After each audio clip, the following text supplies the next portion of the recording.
quand j'étais petite, quand j'étais en primaire, j'ai pas commencé par les comics, mais j'ai commencé par les dessins animés de Spider-Man qui ont commencé à sortir vers 98, il me semble. Et en fait, c'était mon héros et je rêvais qu'il vienne me sauver tout simplement. C'était vraiment mon super-héros et puis ça l'a toujours été d'ailleurs. Et le souci, c'est que quand j'étais petite, à ce moment-là, c'était encore les clichés où les filles devaient jouer au Barbie et les garçons avec les voitures. Et du coup, en fait, je le disais pas. Ça fait même pas peut-être 4-5 ans que je le dis. Mais avant notre lycée, je le cachais, vraiment.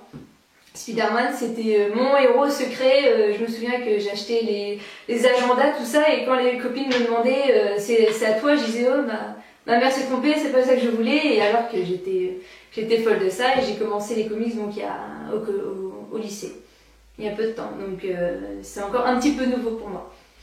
Je me souviens quand j'ai commencé vraiment à dessiner Spider-Man, c'est là où tout s'est lancé dans le comics, c'est là où j'ai un petit peu commencé à me faire connaître et puis que justement une personne qui s'occupe d'un comic shop à Lyon m'a fait exposer.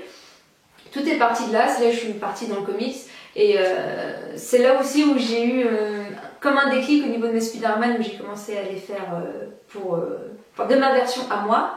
Plus les recopier ou alors m'inspirer de d'autres personnes. J'ai un personnage qui m'intéresse énormément et puis qui je pense qui intéresse beaucoup en ce moment, c'est Deadpool. Donc c'est pas un héros mais un anti-héros qui est très charismatique. D'ailleurs c'est ce que j'aime beaucoup dans Deadpool et puis dans Peter Parker, c'est qu'il parle beaucoup tout seul. Mon Deadpool il parle aussi avec lui-même, c'est particulier, il y a 3 bulles, il parle un peu schizophrène, c'est encore plus drôle. Mais j'aime bien Peter parce qu'il est du genre à parler tout seul et puis à lancer des blagues, enfin toujours, même si le pauvre il lui arrive plein de choses tristes ou alors plein d'événements, il reste toujours le même. Voilà, ça, même moi j'aimerais bien être comme ça.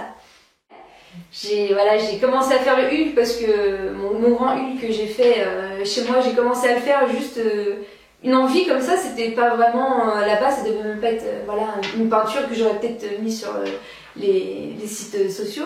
Quand j'ai fait mon Hulk, j'ai vu que ça avait énormément plu. Les personnes qui me posaient plein de questions, savoir comment il a été réalisé, j'ai fait une petite vidéo dessus. J'ai pas pu le faire entièrement parce que l'idée de la vidéo m'est malheureusement venue après. J'attends justement de faire la même chose mais en plus grand, parce que moi j'adore plus c'est grand et plus c'est impressionnant et plus c'est joli pour moi. Et forcément quand on m'a parlé de l'événement, je me suis dit que c'était la même chose mais en mieux parce que du coup ça sera devant tout le monde.